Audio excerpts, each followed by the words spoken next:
Well, hello. Welcome to this week's ITL. It's Sunday. Yeah, I'm running a little late. That's alright. It's alright. Still Sunday. Still Sunday. Been trying to get get some things done. Yeah, like I mentioned in the past. A lot of irons in the fire. Just trying to weed them out. Just trying to get them done. I got things I want to get done. I got things I want to restarted and get done. And actually, Suburban Rider knows of at least one of them. And I promised him. I didn't really promise him it, but I mentioned it to him that I was wanting to get it done. And it's like, yeah.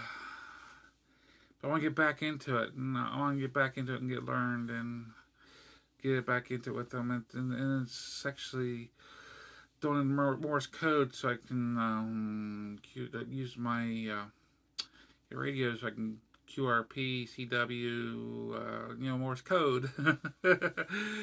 Oh, let's just get a letter in there, get a vowel in there somewhere. You know what I mean?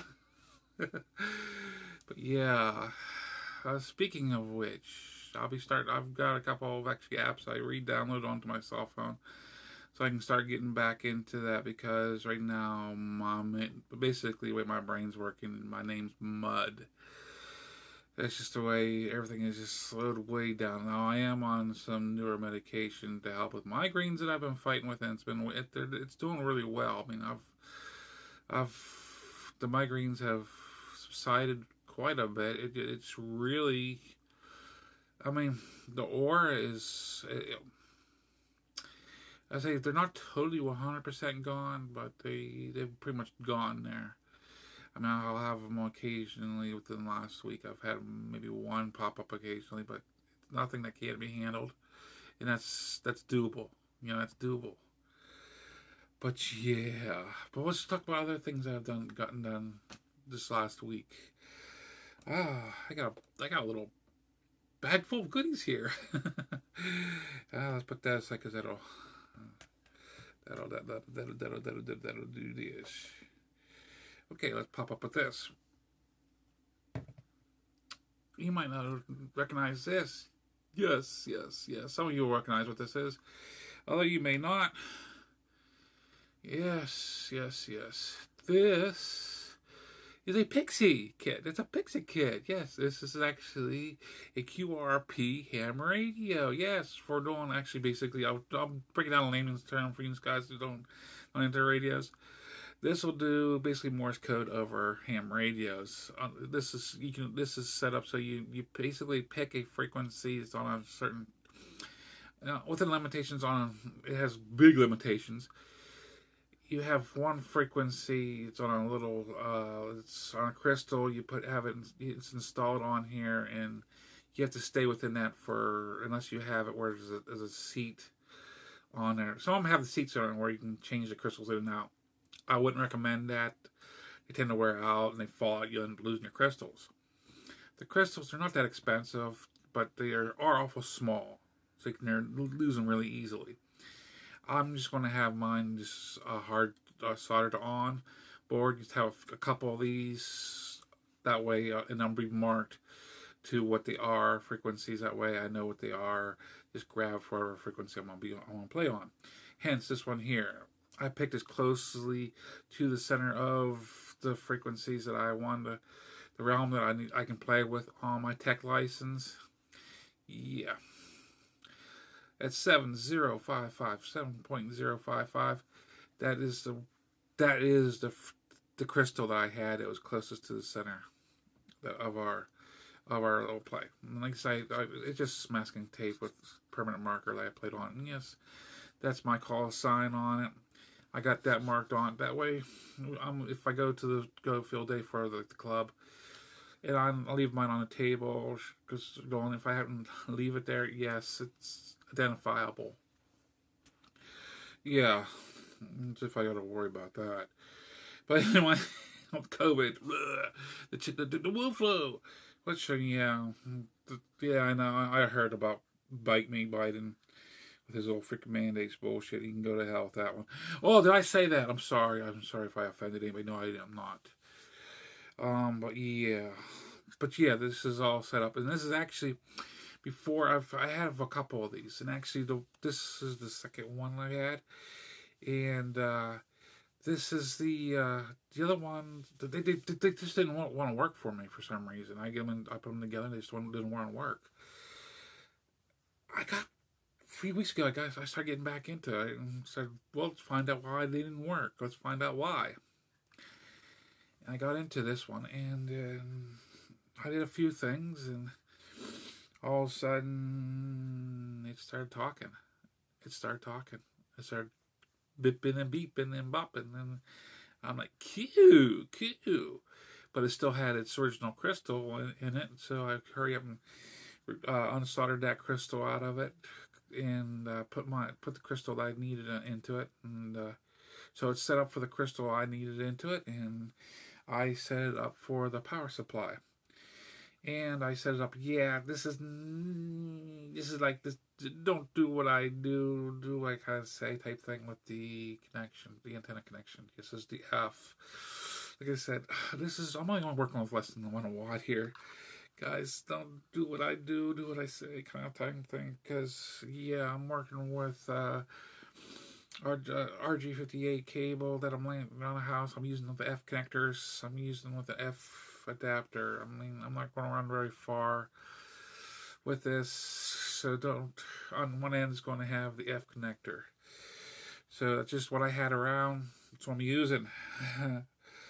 But yeah, but with that, to have a talk with it, have a talk. You have this little dude here to have a talking, which Ron C would recognize. Yes, that's my key here. That's my key. Now, this is not the best key. It's a good one to get you started with. Now, in the future, I'm going to have a little field key, a little teeny one. Get some little cheapo that I'm going to have. I'm going to have so I don't have to worry about it too much. I don't have to worry about this too much, but I'm going to have something a little smaller. Have my my tug my bag and stuff, and have a little bit nice. Something I don't have to worry about in open and have so dirty, be wet either. But yeah, I have it in my little box. Smart key. But yeah, I found out one of the things that was actually wrong with that setup that I had with that radio was the pigtail I had. This is a 9-volt pigtail. Here I have it all set up, pre-set up for it. And here it had a bad connection. It was actually broken inside of where this plug-in plugs into the radio here, and it had a break in there. Don't know how it got broken. Don't care. But I know it was broken, so I went ahead and just bought a bunch of these new pigtails, and I got to get it set up in another bag, my box, where I have a couple of these already pre-set up, and yeah. I mean, they're 9 volts. This uses less than a watt. I mean, every time you use it. I don't know how long this is going to last. But there's no switch on it to turn on and off. So what I went ahead and did, yeah, this is ugly right now because of, well, I got it. So I don't pinch the wire right now. It's just freaking a little bit of tape there to help keep from getting pinched inside the box. But I have it so it's all soldered and shrink tubed in there and everything else. But I had the pigtail on a little 9-volt box holder. Yes, you can see that little 9-volt box holder.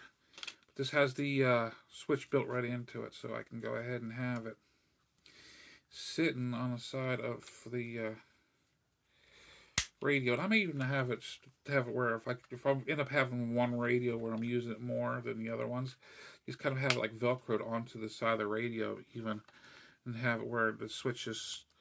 It's got a little switch right there where I can turn it on and off. So I can turn the radio on and off.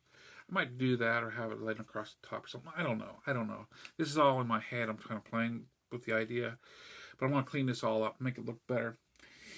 But this is all in play. I'm just starting out with this, getting this worked out.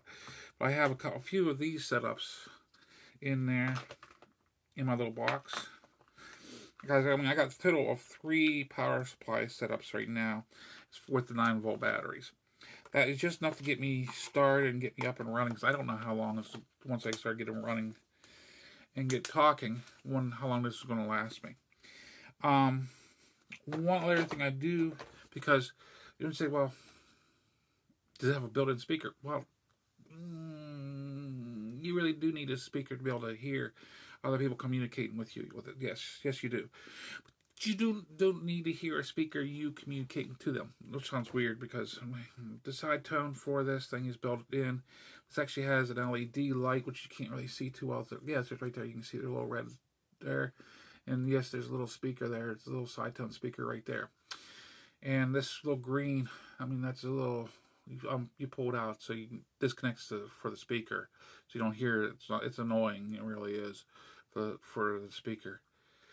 But you can unplug it and have it. I have this little, it's actually an older stereo speaker setup in here. It works really good. I used to use this for my little US MP3 player.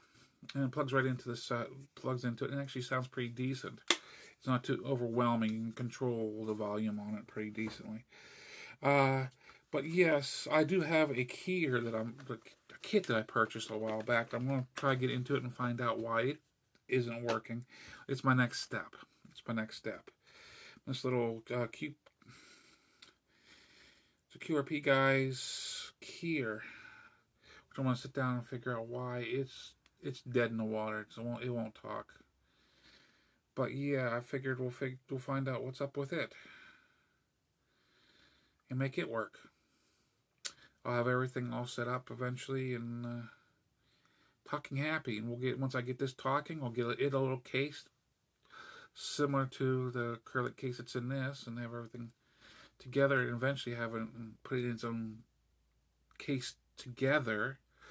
So it's kind of, so it can be, shown on like a display for, for like field days, hopefully. That's my thoughts. But yeah, I mean, this is one of the things I had been wanting to work these out and get these irons out of the fire, and luckily this started working out and getting this out for me. Now, you've seen that, and yes, it's starting to run along. Let's just try to get this move along. Ron C is going to recognize a little bit of this. Yes. This is my pack antenna that I built. I just built this within the last few days. This is set up for 40 meter. My mind just went blank. It's set up for the 7.055 megahertz. That's what I'm actually tuning this one for. I shouldn't really have it that specific, but I'm going to go ahead and do it anyway. Actually, what I should do is just tune it into the actual true center, and that would be close enough. But I'm gonna go ahead, and I've already built this one here, and it's out of 24 gauge speaker wire. Is what this is, and I built the insulators, made the insulators myself, that's nothing. And this is actually using the PL 258, 59s. Something like that. Well, it's using the end style ends. It's actually, I have one older ones similar to this style, like you have for CB radio, to be able to screw onto it for the end of the cords. But another end of the coax will be for the F connector for it. And that way it's a dipole, so you just throw it, have the end of the cord go up into the tree. Pull this part up with your wires hanging down, and that way it'll be get up there, say 15-20 feet up in the air. Pull your wires out. I got it marked basically hot and cold, positive, negative. It's black and red, and I made it so it's easily changed the wires out. It's really easily, actually. I might even I'll talk more about that later on in the future. And I made it so it's going to be no problem. I can actually make other leads and have switched out for other things. But yeah, antenna. The reason I did this is because, well, my house antenna that I made for doing the the Pixie Kit actually was bad. I lost a leg on it because of bad weather. I actually broke it. I got to do that repair, but that's not a big deal. But this is Mike, hoping you all have a great week. Signing out.